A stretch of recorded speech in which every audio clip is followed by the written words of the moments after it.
Commonly, we represent the project life cycle as a rigid sequence of phases. First, we initiate the project, then we plan it, execute it, control it, and finally close it.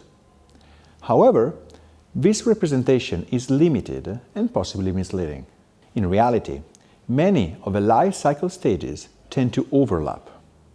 For this reason, it is advisable to draw a more reliable representation of a project life cycle. To do so, we must recognize the central role of planning. Why do we plan a project? There are at least two fundamental reasons to plan a project: to support the initiating phase, which means deciding whether or not doing the project, and to control the project during the executing phase. Let's start with the first one. We plan a project to decide whether to implement it or not, to understand if we are technically able to do it, how much time we need, how much it will cost, what resources and skills are required, and overall, if the value created justifies the investment. More specifically, we pointed out that the initiating phase deals with deciding whether we want to do the project. But to do so, we must recognize the usage of information generated during the planning phase. The definition of the scope, time, and cost is the result of the planning activities and are crucial inputs to the initiating phase. Only the early stage of the initiating phase can be carried out without planning.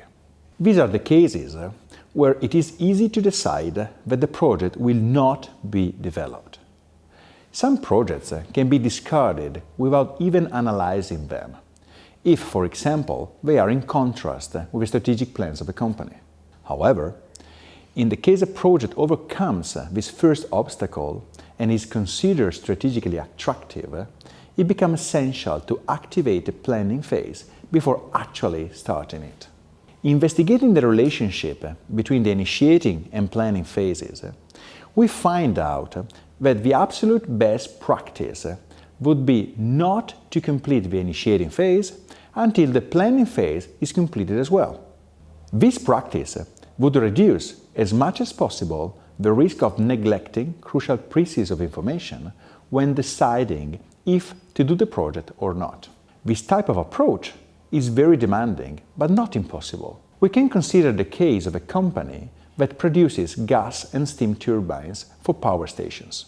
To get an idea of the complexity of the project, think that a turbine has a value of approximately 50 million euros, weighs around 300 tons, and, for technological reasons, it is assembled into the company and then shipped to the production site. If a company wants to move the turbine to a construction site in the northern part of Italy, it will tackle uncommon problems. Moving a turbine on the road would require a single convoy made of 2 trucks and 2 15-axis platforms. The total length of the convoy is around 74 meters, and the total weight is around 500 tons. Such a transport would be almost impossible in northern Italy, above all because it would have to go through the Passo del Turchino. Therefore, the simple solution would be to use a boat to circumnavigate Italy, reach the Po River's delta, and go up the river as far as possible before moving on to the road transportation.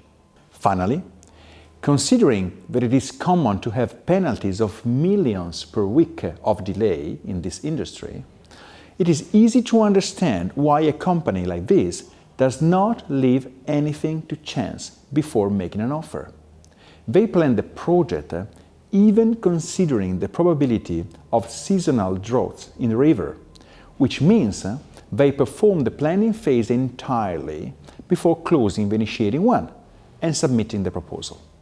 However, in most cases, it is almost impossible to plan at the maximum level of detail before making a go-no-go decision. More commonly, only high-level planning is carried out to support the decision, and then, only in case of a go decision, the detailed planning is carried out as well. This practice creates an hazardous area because the decision to undertake a project mostly defines the time and cost constraints.